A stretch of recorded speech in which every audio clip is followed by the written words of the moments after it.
All of a sudden, the glass breaks, and a little sliver of a mirror that was near the glass gets in his eye. And all of a sudden, he goes from just being a normal little boy who sees everything the way it is, to all of a sudden he sees everything bad. And he looks at his little friend and he goes, "Oh, you're so ugly. Oh, this is so bad. Oh, I hate this place." All of a sudden, everything is bad. Nothing looks the same anymore. It looks distorted. And the reason is because this little piece of a mirror that came from a demon many, many years ago got into his eye. So he makes everybody cry, and he gets so angry he runs out the door into the cold, cold snow.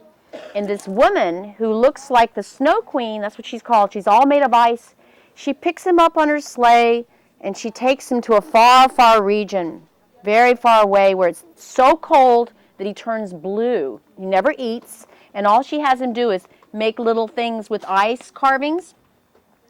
Well, meanwhile, his little friend Gerda, the little girl who's the same age as he is, she can't believe he's gone and he has come back. And so she cries and cries, and she says, "What should I do?" Now, she's just a little girl, but she really misses her friend. So she goes on this long journey to find him. And the whole story, when you get a little older, if you want to check it out today at the library, you can read it. It's kind of long, each little journey that she goes to. She has no idea when she goes on this journey how long it's going to take her. First thing she does, she goes to the river, and she says, "Maybe I'll just ask the river. Have you seen my little friend, Hans?" And the river goes, "Give me your shoes, and maybe I'll tell you." So she takes her shoes off. She gives them to the river. Then she has no shoes. So that's how her whole story, by the time she finally gets to him, she has nothing except herself. You listening? Okay. She gives up her coat. She gives up her shoes. She gives up her little muff. She gives up her shawl. She gives up her food. She gives up everything to find. She just keeps going, going, going. Till finally one day, after all these little experiences, and all the little birds help her and stuff, she goes to this castle and she peers in. And she sees him, and he's freezing. He's like blue, and he's like chopping away on these little sculptures.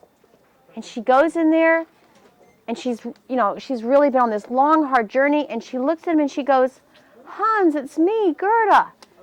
And he looks at her, and he doesn't recognize her. And she says, "Don't you recognize me?" He goes, "No, I don't know who you are," because he has this piece of glass in his eye. And she's so distraught that she cries. And her warm tear falls on his eye, and guess what happens? The glass came out. The glass came out. It washes out the glass from his eye. And what do you think happens?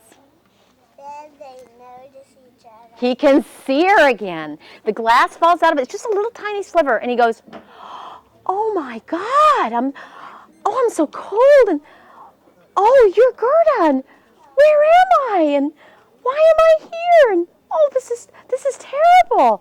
And he can see. And so she says, "Don't worry. I've been traveling and traveling and traveling and traveling to find you." So they kiss each other. They love each other. They hold each other. They're freezing cold. They get up, and they hear the Snow Queen coming. And she's coming.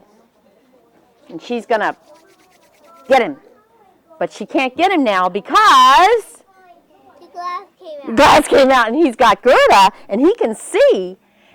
And he would rather be with Gerda than be cold and dying in a snow palace with no food or anything, right?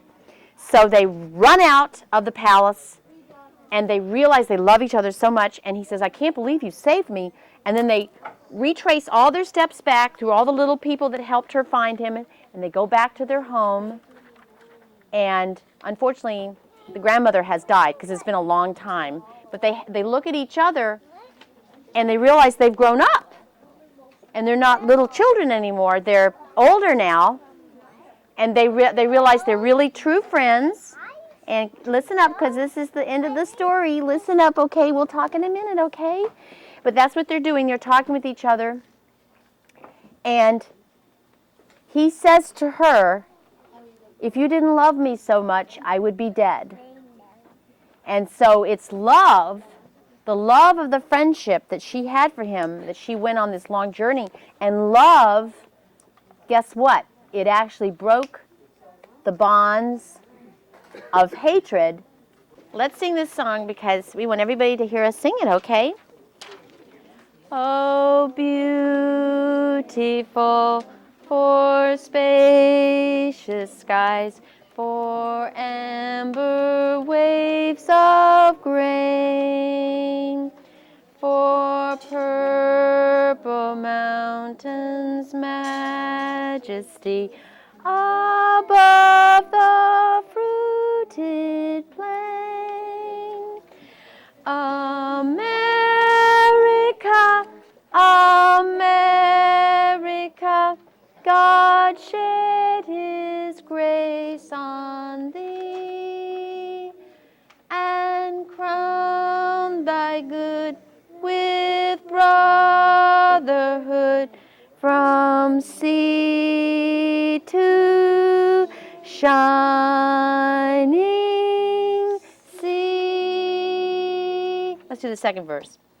Oh, beautiful for pilgrim feet, whose stern impassioned stress a thoroughfare for freedom beat across the wilderness.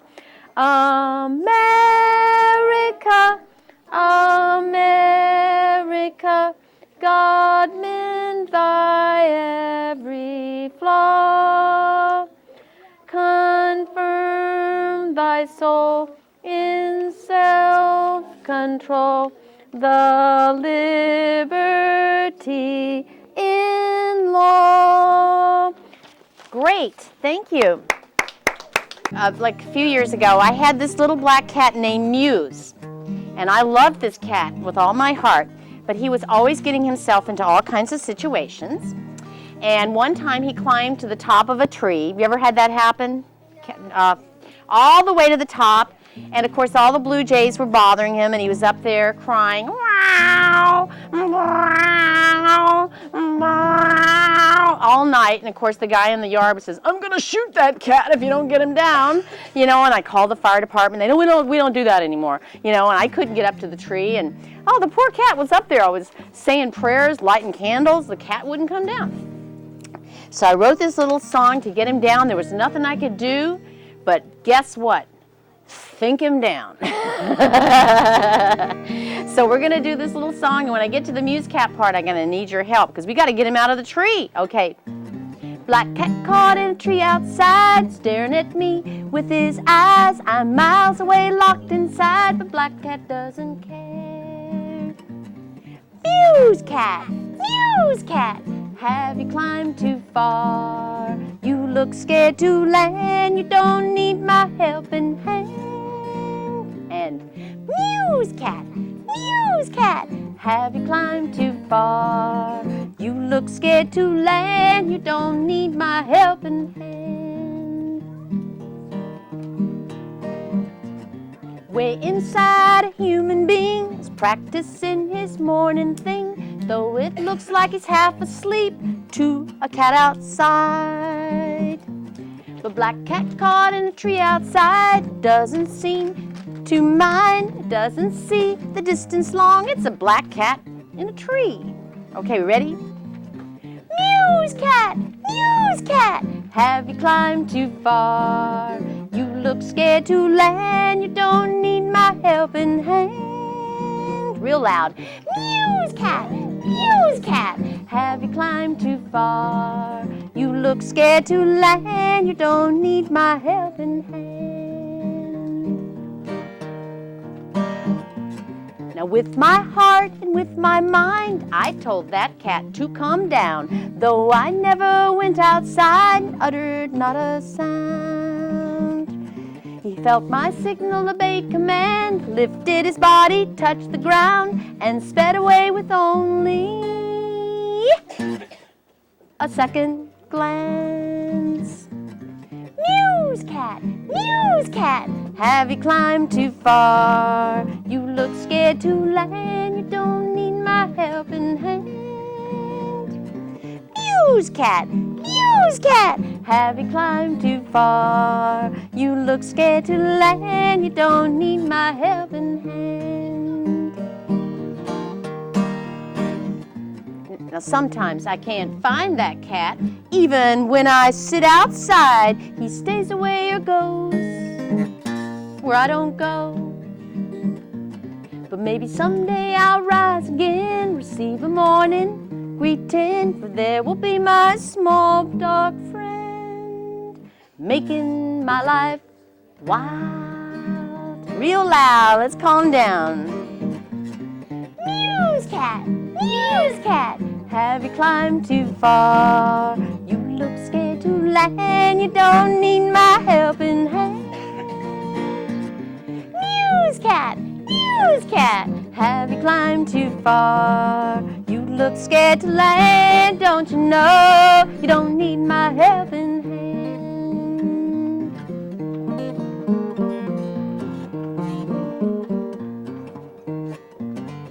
Muse cat.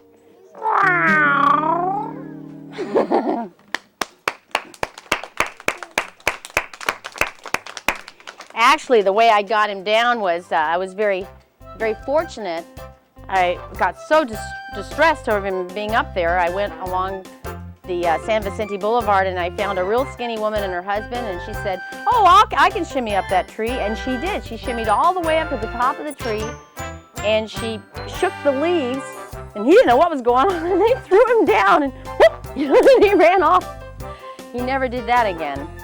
I tell ya, when you read a book, do you think of something when you read the book that maybe it makes you think of something else? That's imagination, right? So, what are we going to do when we go back to school? Use our imagination. Yes. Use your imagination. Use your imagination. Yeah. Use your imagination. Use your imagination. Here, let me hear you. Use your imagination. Use your imagination. Oh boy. Use your imagination. Real loud. Use your imagination. Very good. Have a great year, okay? Bye.